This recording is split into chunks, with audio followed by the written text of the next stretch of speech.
सभी योग साधकों को प्रणाम। मैं डॉक्टर एन.आर. योगाचार्य योग एवं संस्कृति चैनल में आप सभी का स्वागत करता हूँ। मित्रों, जिस तरीके से कोविड-19 ने पूरे विश्व में एक हाहाकार सा मचा दिया, दिन प्रतिदिन रोगियों की संख्या बढ़ती जा रही है, लेकिन अभी तक कोई समाधान नहीं है। एकमात्र समाधान जिससे हम हमारे शरीर की इम्यूनिटी पावर, स्टेमिना, रोग प्रतिरोधक क्षमता को बढ़ा सकते हैं, वो कैसे बढ़े, हम कैसे स्वस्थ और निरोगी रहें। स्वस्थ व्यक्ति की जो आचार्य सुश्रुत ने सुश्रुत संहिता में जो स्वस्थ व्यक्ति की जो परिभाषा दी है, समदोष समाग्नि से सम धातु मल क्रिय प्रसन्न आत्म इंद्रिय मना स्वस्थ इति अभिद्यते।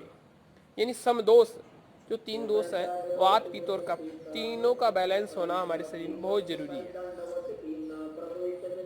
क्षमाग्निश, जो हमारे भोजन की पाचन क्रिया को संपन्न करती है, वो जठराग्नि, वो भी क्षम हो, उनका बैलेंस ऊपर नीचे न हो।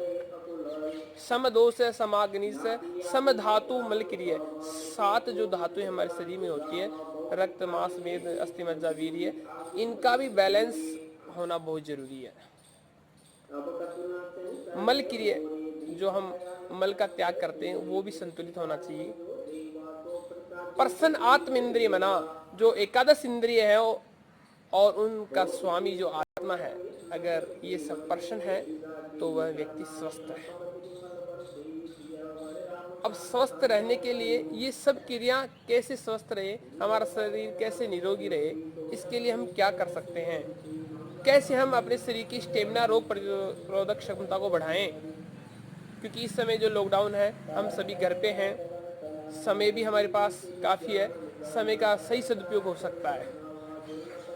और इससे बचने का एकमात्र उपाय अपने शरीर की रोग प्रतिरोधक क्षमता को बढ़ाएं। 4 आसन मित्रों आपके सामने मैं प्रस्तुत कर रहा हूँ, आप सबके लिए लेके आया हूँ 4 आसन जो हमारे शरीर की स्टेमिना को बढ़ाएंगे, रोग प्रतिरोधक क्षमता को बढ़ाएंगे। वो 4 आसन कौन से हैं? पहला है उष्ट्रासन, ऊंट की तरह। पहले वज्रासन में बैठेंगे, अपने घुटनों के बल दोनों पैर पीछे से समस्थिति में रहेंगे, स्पाइन बिल्कुल सीधी रहेगी, मेरुदंड बिल्कुल सीधा। धीरे धीरे श्वास को खींचते हुए अपन पीछे की ओर जाएंगे, यानी दाहिने पैर को दाहिने हाथ को दाहिने पैर से मिलाना है पीछे। इसी तरीके से बाएं हाथ को बाएं से,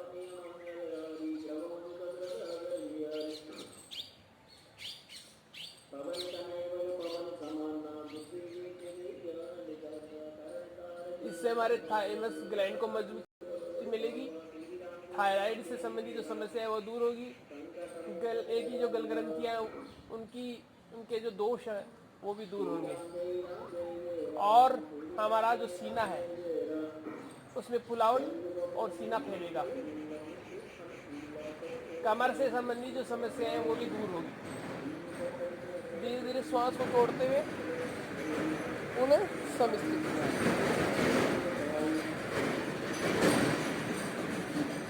पहला आसन था उष्ट्रासन।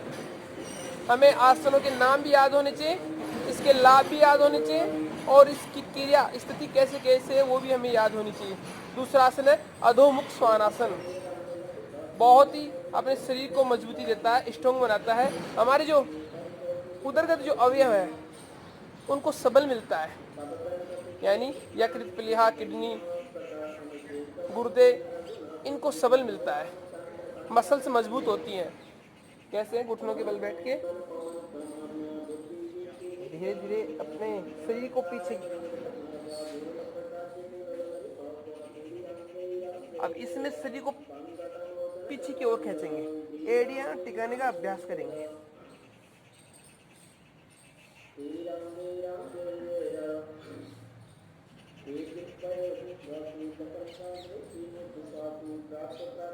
जंघाएं मजबूत होंगी, मसल्स मजबूत होंगी। हमारा शरीर सुंदर, आकर्षक और सुडौल होगा। मस्तिष्क के जो विकार हैं वो भी दूर होते हैं इससे।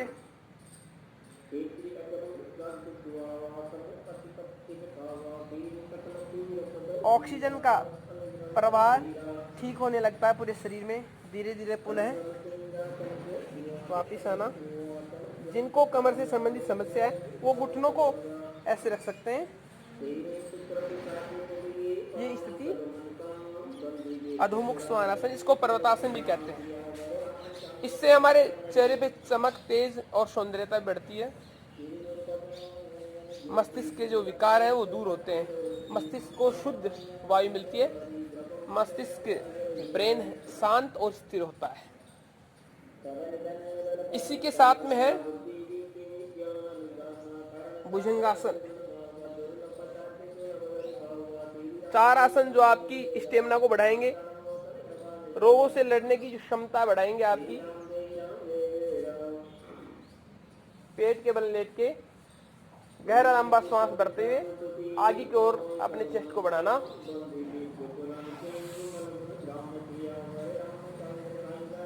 इसमें अपने जो हाथ है वो सीधे नहीं रहेंगे, मुड़े हुए रहेंगे और गर्दन पीछे की ओर।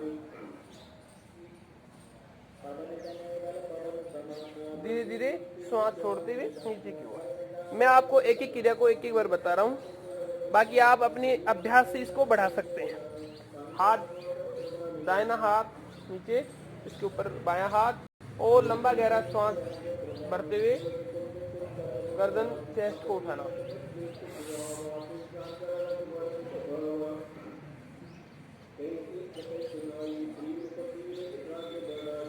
हमारे फेफड़े मजबूत होंगे इससे। स्पाइन से संबंधित जो समस्या है, मेरुदंड से संबंधित समस्या है, वो दूर होती है।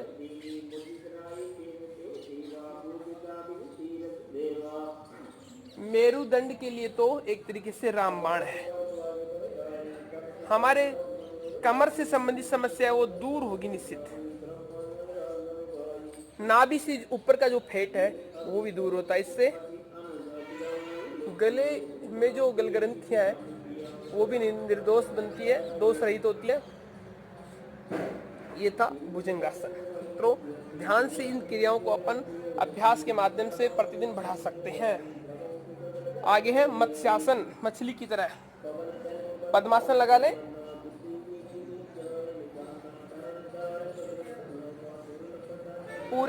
पूरा शरीर पूरे दिन ऊर्जा से भरा हुआ होगा। हमारा कार्य करने के प्रति हमारी जो ललक है वो अधिक होगी। हम स्ट्रांग होंगे, मजबूत होंगे, रोगों से लड़ने की जो क्षमता है वो बढ़ेगी। लेकिन ये होगा तभी जब हम योग और प्राणायाम आसन करेंगे। निश्चित है धीरे धीरे अपने कोहनियों के बल लेटना और अब यहाँ पे अपने को अपने पीठ को उठाना है और दोनों पैरों के दोनों घुटनों को मोड़ना है।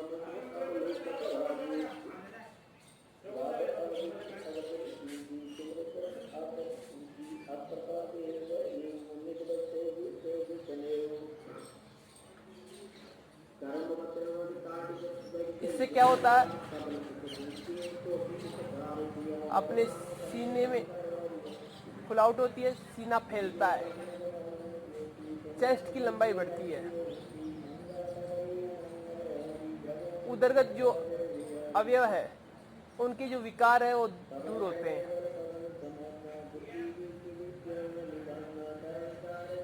धीरे धीरे पुनः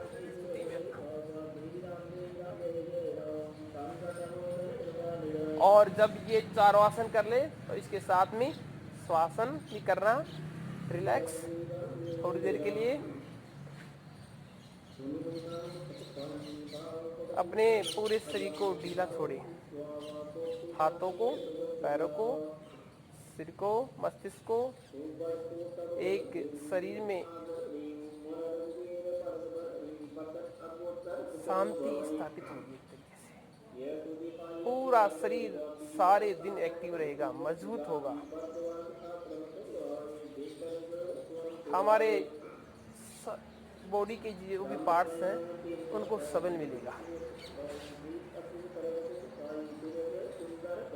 ये निश्चित ही 4 आसन आपको कोविड-19 जैसी महामारी से भी बचा सकते हैं। बचाव ही एकमात्र उपाय है, क्योंकि इसमें हमारे जो लंग्स हैं, फेफड़े हैं, ये वायरस जनित जो भी बीमारी होती है वो हमारे फेफड़ों को प्रभावित करती है, डैमेज करती है। चाहे कोविड-19 वायरस ये समझ लो, या गले से संबंधित जैसे जुखाम, एलर्जी, ये जो समस्याएं, नाकों में पानी आना, नज़ला होना, ये सब समस्याएं हमारे फेफड़ों से संबंधित हैं। अगर हमारे फेफड़े मजबूत होंगे तो ऐसे वायरस कितने भी आए हमें कुछ नहीं बिगाड़ सकते। हमारा अपने आप को मजबूत करना है और योग और आसन प्रतिदिन करना है। आओ मिलकर योग करें, जीवन को निरोग करें। आओ मिलकर